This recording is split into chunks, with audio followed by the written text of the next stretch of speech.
नमस्कार और स्वागत है। आज हम बात करने वाले हैं भारत में बिजनेस चलाने के एक बहुत ही जरूरी पहलू की, और वो है ईपीएफ रजिस्ट्रेशन। इसे सिर्फ एक फॉर्मेलिटी मत समझिए, ये तो किसी भी बिजनेस की नींव का एक बहुत अहम हिस्सा है। तो जो लोग भारत में अपना बिजनेस खड़ा कर रहे हैं या एक टीम को मैनेज करते हैं, उनके लिए समझना बहुत ज़रूरी है। देखिए, बिजनेस के तो कई नियम होते हैं, है ना? पर एक नियम ऐसा है जिसे नज़रअंदाज करना बहुत बहुत महंगा पड़ सकता है। तो चलिए सीधे मुद्दे पर आते हैं। ईपीएफ आखिर है क्या? ये असल में सरकार की तरफ से एक मैंडेटरी सोशल सिक्योरिटी और सेविंग स्कीम है।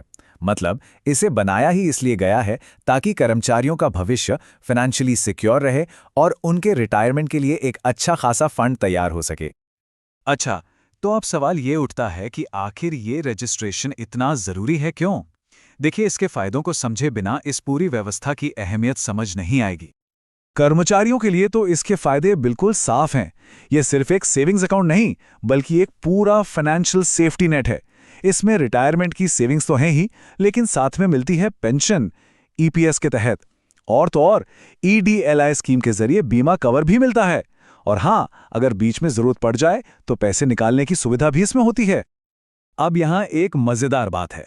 अक्सर लोग सोचते हैं कि ईपीएफ सिर्फ कर्मचारियों के लिए है, पर यह एम्प्लॉयर्स यानी कि नियोक्ताओं के लिए भी जबरदस्त फायदेमंद है।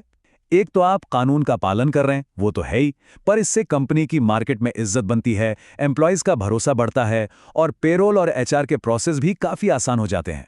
और सबसे बड़ी बात, ये आपको भारी भरकम पेनाल्टी और कानूनी पछड़ों से बचाता है। तो देखिए, मामला एकदम साफ है। एक तरफ है कंप्लायंस, जिससे मिलती है बिजनेस में क्रेडिबिलिटी, एम्प्लॉयज का भरोसा और लीगल सेफ्टी, और दूसरी तरफ कानूनी पेनाल्टीज, ब्याज का बोझ और यहां तक कि कोर्ट कचहरी का खतरा। चॉइस बिल्कुल क्लियर है ना? तो चलिए अब आगे बढ़ते हैं और ये समझते हैं कि आखिर ये नियम किन बिजनेस पर लागू होता है। क्या हर किसी को ईपीएफ रजिस्ट्रेशन करवाना जरूरी है? बस ये एक नंबर याद रखना है, 20। जी हाँ, 20। जैसे ही किसी भी कंपनी या संस्था में एम्प्लॉयज की संख्या 20 या उससे ज्यादा होती है, उनके लिए ईपीएफ रजिस्ट्रेशन करवाना कंपलसरी हो जाता है। ये एक बहुत ही जरूरी थ्रेशोल्ड है। और ये सिर्फ बड़ी कंपनियों के लिए नहीं है। ये नियम proprietorship, partnership firms, LLP, private या पब्लिक लिमिटेड कंपनियां, ट्रस्ट्स, सोसाइटीज, यहां तक कि उन एनजीओज पर भी लागू होता है जहां सैलरी पर कर्मचारी काम करते हैं। मतलब इसका दायरा काफी बड़ा है। ये भी जानना बड़ा जरूरी है कि अगर किसी बिजनेस में 20 से कम कर्मचारी हैं, तो भी वो अपनी मर्जी से, मतलब वॉलंटरीली, ईपीएफ के लिए रजिस्टर कर सकते हैं। और ये एक बहुत अच्छा तरीका हो सकता है अच्छे टैलेंट को अपनी कंपनी की तरफ खींचने का और उन्हें बनाए रखने का। ठीक है, तो मान लेते हैं कि रजिस्ट्रेशन करवाना है। अब आगे क्या? तो अगला स्टेप है सारे जरूरी डॉक्यूमेंट्स तैयार करना। चलिए इस प्रोसेस को थोड़ा आसान बनाते हैं और देखते हैं क्या क्या चाहिए। प्रोसेस को सिंपल रखने के लिए हम डॉक्यूमेंट्स को 4 मेन ग्रुप्स में बांट सकते हैं। पहला, आपके बिजनेस या एंटिटी के डॉक्यूमेंट्स, जैसे कि बिजनेस का pan card, certificate of incorporation और एड्रेस प्रूफ। दूसरा, जो ऑथराइज सिग्नेटरी हैं, मतलब जो साइन करेंगे, उनकी डिटेल्स, उनका आधार, पैन और सबसे जरूरी डिजिटल सिग्नेचर या डीएससी। तीसरा, आपके बिजनेस की बेसिक डिटेल्स, जैसे बिजनेस कब शुरू हुआ, किस तरह का काम है और टोटल कितने एम्प्लॉयज हैं। और चौथा और आखिरी, बैंक डिटेल्स। इसके लिए एक कैंसल चेक या बैंक सर्टिफिकेट काफी रहेगा। इस चेकलिस्ट से काम काफी आसान हो जाता है। और सबसे अच्छी बात यह है कि ये पूरा का पूरा प्रोसेस अब ऑनलाइन है। कहीं भागदौड़ करने की जरूरत नहीं, सब कुछ ईपीएफओ के ऑफिशियल एम्प्लॉयर पोर्टल पर हो जाता है। पर रुकिए, रजिस्ट्रेशन तो सिर्फ पहला स्टेप है।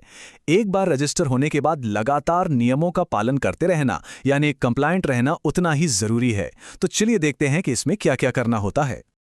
तो हर महीने कंट्रीब्यूशन होता कैसे है?